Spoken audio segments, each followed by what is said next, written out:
पापों का बोझ। एक चोर अक्सर एक साधु के पास आता और उससे ईश्वर से साक्षात्कार का उपाय पूछा करता, लेकिन साधु टाल देता था। वह बार बार यही कहता कि वह इसके बारे में फिर कभी बताएगा, लेकिन चोर पर इसका असर नहीं पड़ता। वह रोज पहुंच जाता। एक दिन चोर का आग्रह बहुत बढ़ गया। वह जमकर बैठ गया। उसने कहा कि वह बगैर उपाय जाने वहां से जाएगा ही नहीं। साधु ने चोर को दूसरे दिन सुबह आने को कहा। चोर ठीक समय पर आ गया।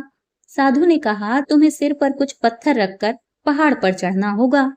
वहां पहुंचने पर ही ईश्वर के दर्शन की व्यवस्था की जाएगी। चोर के सिर पर 5 पत्थर लाद दिए गए और साधु ने उसे अपने पीछे पीछे चले आने को कहा।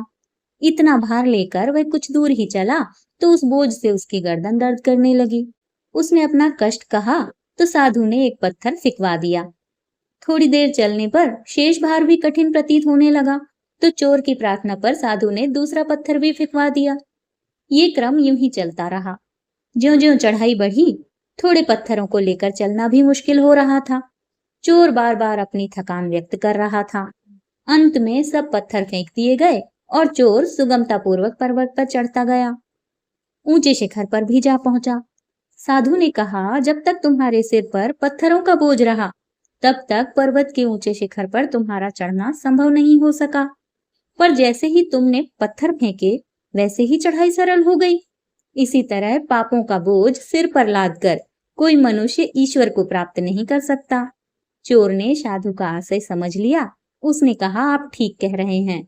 मैं ईश्वर को पाना तो चाहता था, पर अपने बुरे कर्मों को छोड़ने के लिए तैयार नहीं था।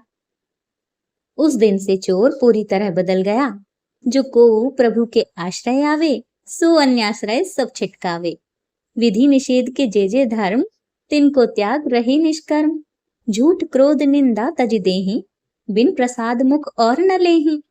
सब जीवन पर करुणा राखें, कबहु कठोर वचन नहीं भाखे।